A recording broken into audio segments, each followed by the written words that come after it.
So there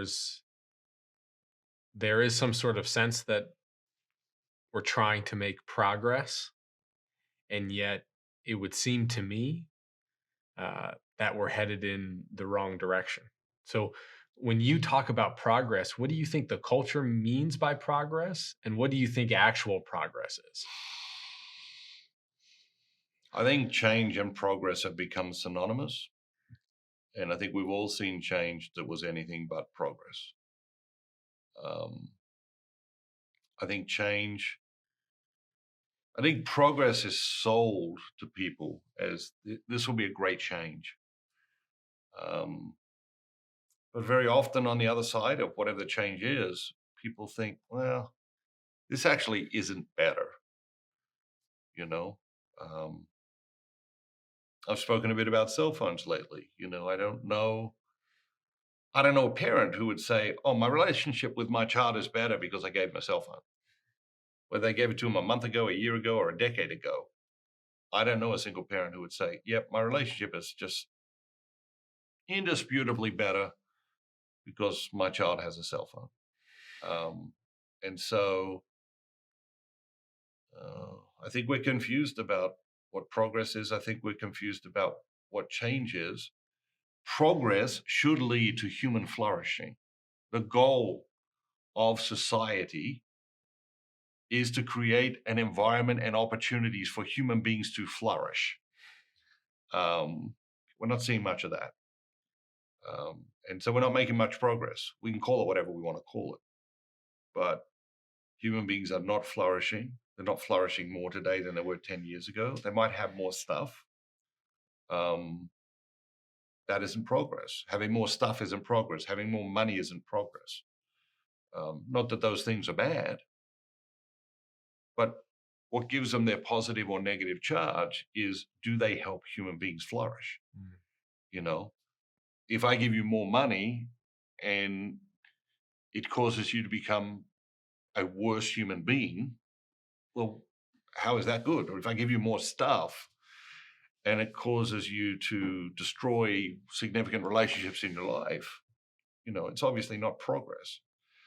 And so we need leaders who understand the role of society, that understand the role of government, that understand the role of leadership, that understand the role of teaching, um, and that is to facilitate this human flourishing, um, and to not interfere with this human flourishing, and to build environments and opportunities where this human flourishing can take place. And unfortunately, there are fewer and fewer environments that encourage human flourishing, and there are fewer and fewer opportunities that people naturally bump into that create human flourishing.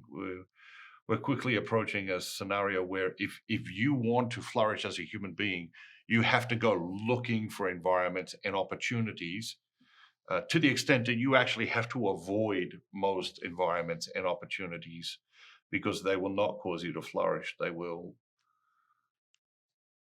destroy you. When I think about what you're saying, that most environments that are out there are actually going to destroy you, and you have to avoid them. As a person who tries to be a person of possibility, I can't help but say I'm drawn to what a great opportunity for the Catholic Church in America. If the Catholic Church was the best, and there's a plenty of opportunity now, but if the Catholic Church was the best place in the world at helping human beings to flourish, that would be a great opportunity. That would be a great way to turn the tide on Catholicism's influence in America. And so one of the things I've been thinking about is Holy Moments is the Christmas book this year that we are making available at a dollar a copy to be distributed at parishes this Christmas. And uh, when I think about the books that you've written, and then also the books that we've distributed, um, through the book program, and it's been millions and millions, it was upward of 30 million books that we've distributed through the book program. I think this is the most important book since Rediscover Catholicism. I don't necessarily say like, oh, is it the book that has most deeply impacted me? I maybe not, but I think it's the most important one for the church since Rediscover Catholicism, because I think it's an actual formula that everyone on a quick hit can actually start to flourish as a human being, or at least get better as a human being. And the church, because they got the book there, can actually be seen as the place to which help their lives improve.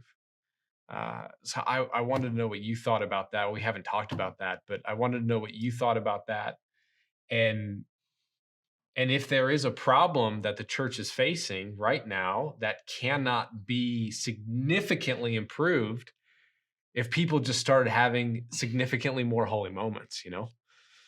I guess that was two things in there. I threw that last one on the end.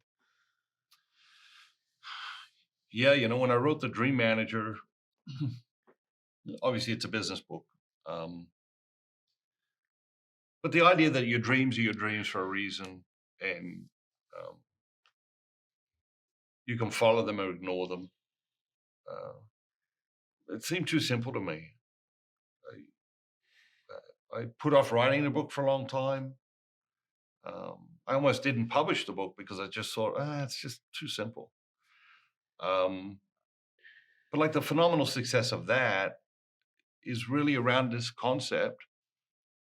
Your dreams are your dreams for a reason, and you can ignore them or pursue them. Once you know that, you can't really forget that. Like if you ask someone, what are your dreams? They're like, I don't know, because they haven't thought about it, or no one's ever asked them, or they're not willing to say, or that sort of thing. But that question will not leave them alone. They will lie awake at night wondering, what are my dreams? When did I stop dreaming? And in a small way, that concept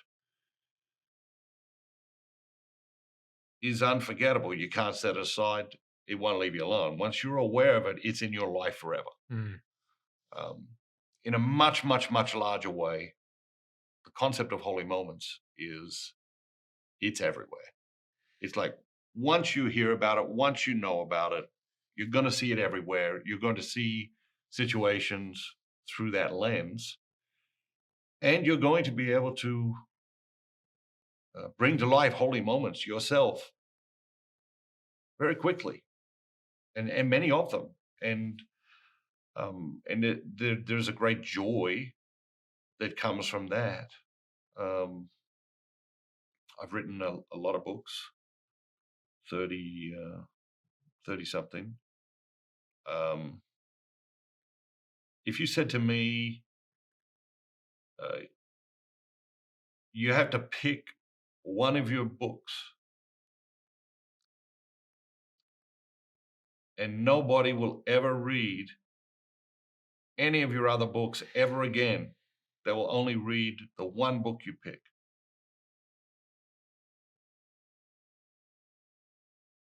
This is that book.